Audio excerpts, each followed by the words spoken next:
Welcome back to So Happy. Today we're sewing the Hollywood pattern by Sonia Estep Designs, a versatile knit pattern that can be made as a dress or a jumpsuit with multiple sleeve options and styling variations. It's designed to create a flattering 70s inspired silhouette with a fitted bodice, wrap style front, and a comfortable knit construction. For this sew along, I'll be making the pants version with short sleeves and a sash belt. Exactly the same version I made 4 years ago. My first Hollywood was sewn in a rayon jersey blend and I assembled the entire thing on my serger. It was such a quick project, coming together in about an hour. This time around, I'm taking a different approach. We'll be sewing everything on a regular sewing machine from start to finish.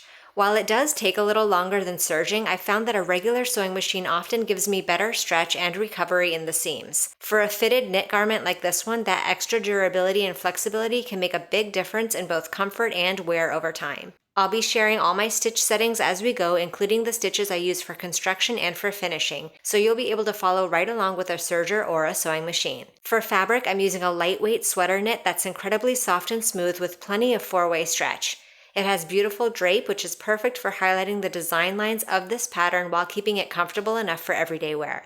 One modification I've made in both versions is leaving out the pockets. As much as I love a good pocket, sometimes they can create visible lines or impressions through the fabric. Since I wanted a smooth, uninterrupted silhouette, I chose to skip them this time. So grab your fabric, thread your machine, and let's get started sewing the Hollywood pattern.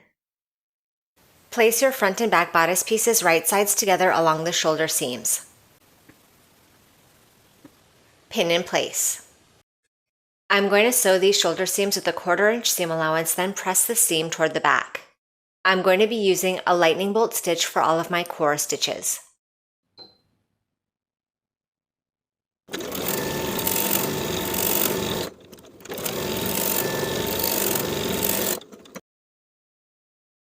Fold and press your neckband in half, wrong sides together.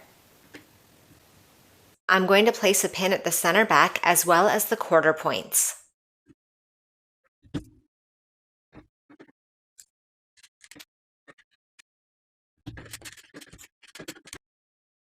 I'll also place a pin at the center back of the bodice as well as the front bodice quarter points.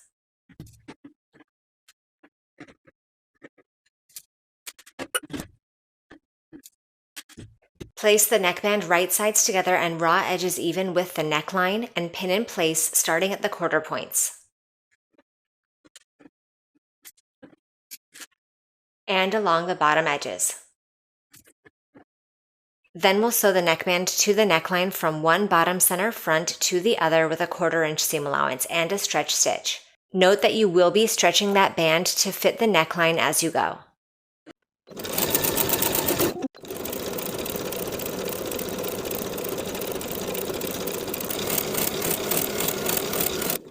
I've sewn my neckline seam and I've pressed the seam allowance toward the bodice.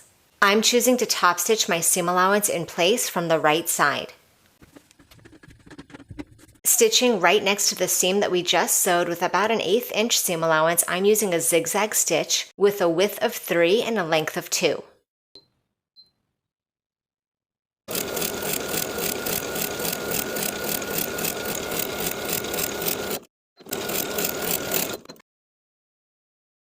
Here are the right sides of my front and back pieces opened out away from each other at the shoulder seam. Place one of your sleeves right sides together with its corresponding armhole, aligning the notch at the top of the sleeve with the shoulder seam and pinning in place. Also pin at the underarms.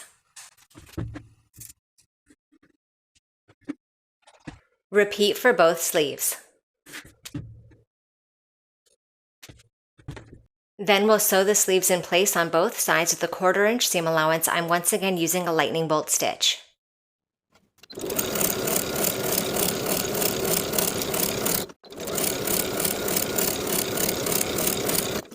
Place the front and back pieces right sides together. Pin the side seam from the bottom of the sleeve across the seam to the bottom of the bodice. Note that along the bottom of the side seams, you will be sewing through 3 layers as those front bodice pieces overlap. Sew from the bottom of the sleeve to the bottoms of the bodice with a 1/4 inch seam allowance and your stretch stitch.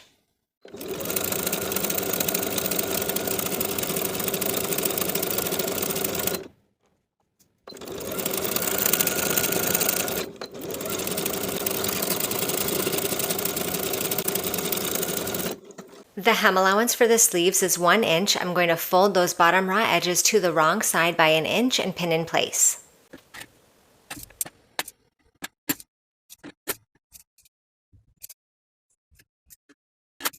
Then I'll edge stitch along the raw edge all the way around with a stretch stitch. I'm going to stick to my lightning bolt stitch for these hems.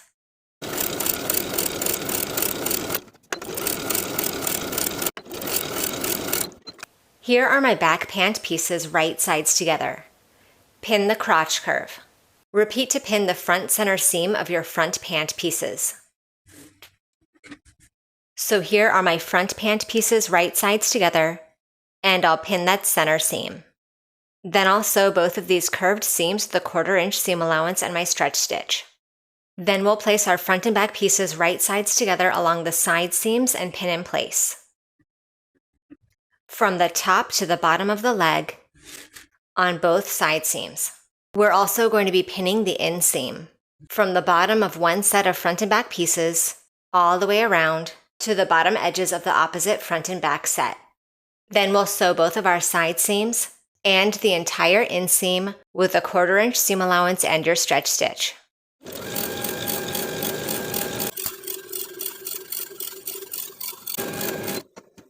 Now I'll turn my pants right side out. And I'll turn my bodice wrong side out.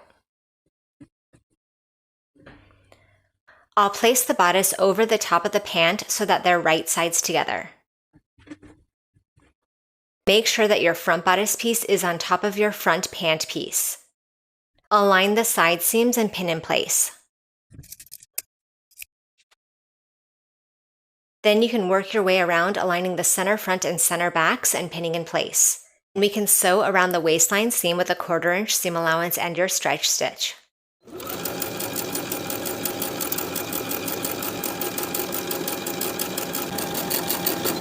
I'm going to fold the bottom raw edges of the pants to the wrong side by 1 inch to hem them just as we did for the sleeves.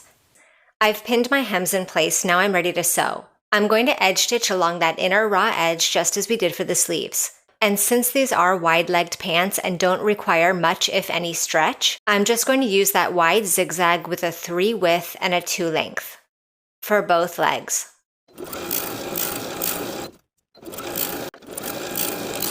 In the pattern, the sash belt is cut in 2 pieces. You could also choose to cut it on the fold as I have. Now I'll fold my sash belt right sides together and pin the long edge and the 2 short edges. Sew the short edges and the long edge with a 1/4 inch seam allowance. Somewhere in the middle of the belt, leave a gap for turning.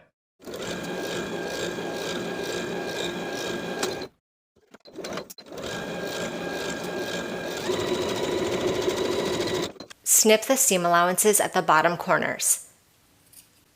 Turn your tie right side out.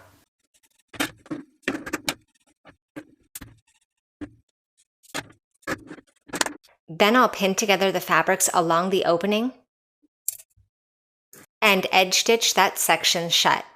Give your sash and your main garment a good press. And now the garment is complete. Thank you for watching this sew along. Make sure you subscribe to the channel so you don't miss any future sewing tutorials, and I'll see you in the next video.